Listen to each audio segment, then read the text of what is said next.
নমস্কার সবাইকে। ঘরে ভুরি ভোজে আশা করি সবাই ভালো আছেন, সুস্থ আছেন। আজ আমি আপনাদের বানিয়ে দেখাবো ঘরে কিভাবে খুবই সহজে বানাতে হয় টেস্টি মশলা পরোটা। এই বর্ষায় বাড়িতেই বানিয়ে ফেলুন চমৎকার মশলা পরোটা। মাংস বা টক দইয়ের সাথে দারুণ লাগবে এই মশলা পরোটা।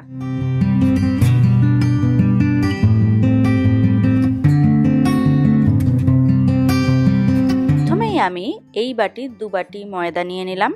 এর মধ্যে সামান্য পরিমাণ নুন, হাফ চা চামচ বিট নুন, হাফ চা চামচ গুঁড়ো চিনি আর 1 চা চামচ চিলি ফ্লেক্স নিয়ে নিলাম।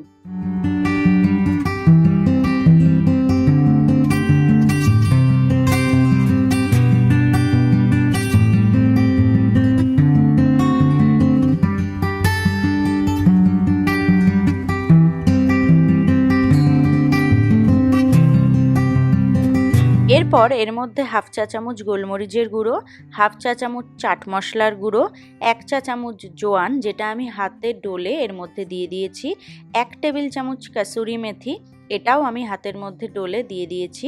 সবশেষে হাফ চা চামচ হিং দিয়ে ভালো করে মিশিয়ে দিলাম।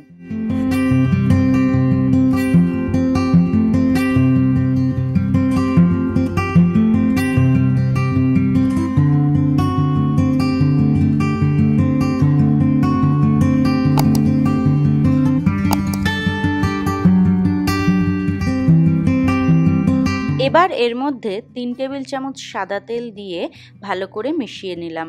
সবশেষে হাফ টেবিল চামচ রোস্টেড জিরে গুঁড়ো দিয়ে আর অল্প অল্প করে জল দিয়ে একটা ডো বানিয়ে নিলাম।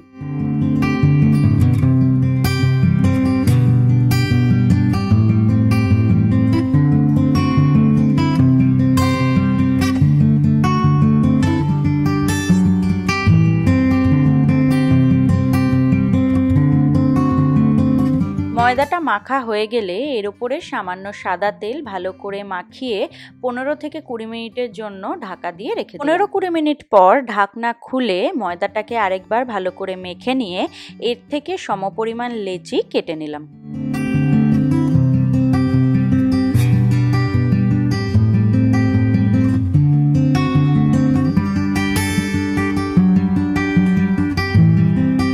এবার এক একটা লেচি গোল করে বেলে নিলাম।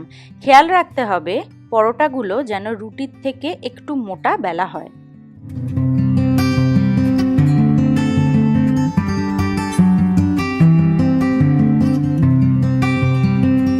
আমি এখানে একটা চাটু গরম হতে দিয়েছিলাম। চাটুটা গরম হয়ে গেলে এর মধ্যে একটা একটা করে পরোটা মিডিয়াম আঁচে ভালো করে সেঁকে নিলাম।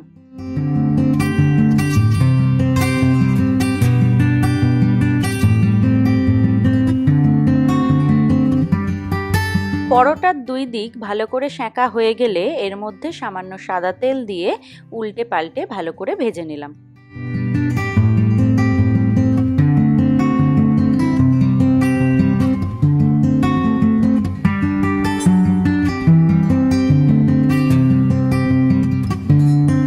দেখলেন কত সহজেই একদম অল্প সময়ে আমরা বানিয়ে ফেললাম মজাদার মশলা পরোটা। যদি আপনাদের এই ভিডিওটা ভালো লেগে থাকে লাইক করবেন, রেসিপিটা আপনারাও ট্রাই করবেন আর কমেন্টে জানাবেন কেমন লাগলো। ভালো থাকবেন সবাই।